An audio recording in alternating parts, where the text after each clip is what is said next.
Okay, last night I watched the Chelsea Norwich Cup replay. It went to extra time and penalties. It finished 1-1 in regular time. It was still 1-1 after extra time. Penalty shootout. Chelsea went 5-3 on penalties. That's where the non-controversy ends. There were three incidents where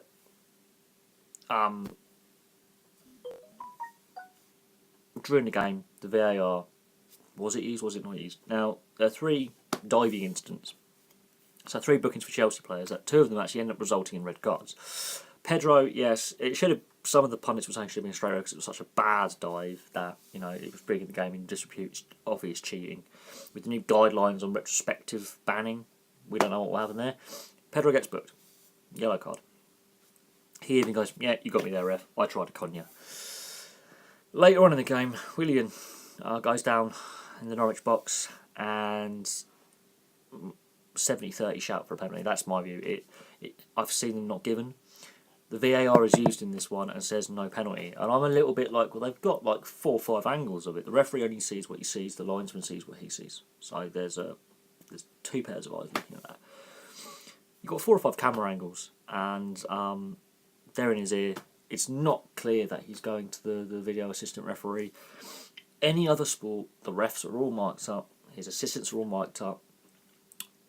When they give a decision for whatever it may be, you know what it's for. In ice hockey, there's also arm movements as well, saying he's slashed the player, he's hooked the player, hits the head, 5 minutes. So even if you can't hear them, you know what they're giving it for. At the high levels of sport in ice hockey, they're mic'd up. You can hear them saying, "This is this penalty for this offence." Rugby league, rugby union, they're mic'd up. You can hear them when they're going to the touch judge, when they're going to the video ref, when they're talking to the captains and they call the captains over. You can hear them.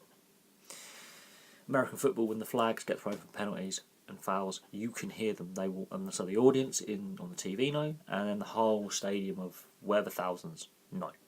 Football doesn't do this. So you've got these microphones, you've got these earpieces. You can't hear a word the refs are saying. You have to go, what? So that was a foul for the VAR. But it went to VAR, the VAR said no. I would disagree with the video ref there. Willian gets booked for diving. Then there's Morata going down. He also gets booked for diving, but his reaction gets him sent off. This is 2 minutes after Pedro's been sent off for a cynical hack-down foul in extra time as well. For his second yellow, he looks up and goes, "Yeah, okay, I'm done." Pedro knew what he was doing. Morata is getting frustrated, sent off. It doesn't take away from an entertaining game. If you're a neutral, which I was very entertained. I've gone off football to a point. I'm not enjoying it as much as I used to. But that game kept me entertained. What is a problem is the VAR.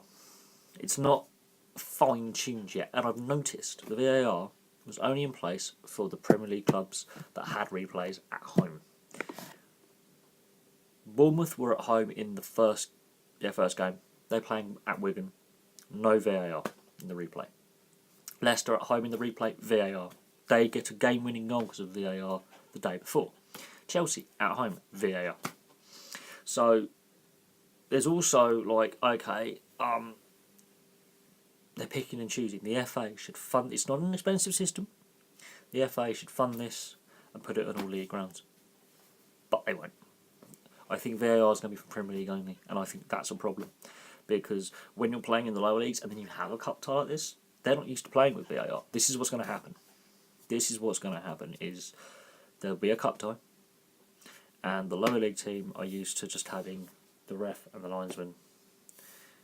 The Premier League side are going to be used to having the ref, the linesman, and the video ref.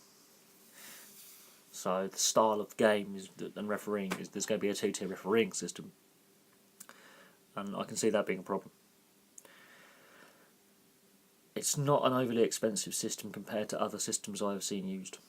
And why is it taking football so long to get a video ref when rugby, ice hockey, American football, and other sports have had it for years? Why is football lagging so far behind? Another question. It does cause controversy. There will be lots of people who are screaming and shouting when they watch this video, and I understand why. I watched the whole game. If you want to go through the game bit by bit, first half of normal time was scrappy. Second half was entertaining. 2 goals. Bashwai The Norwich equaliser is actually a brilliant goal. I'm not going to lie. With the last kick of the game, pretty much, they're literally going for break, hooks it in, and then the momentum swings, and it swings again, and then it swings again. Extra time, the 2 red cards. Pedro's was 100% deserved. Morata, he gets booked. He can, someone needs to grab him and go, get away from the ref. Just get away, take the booking and walk away. And there was no one showing that kind of leadership to get the player out of there. He said something to the referee, I think it was possibly a straight red, as he's putting the yellow card away. And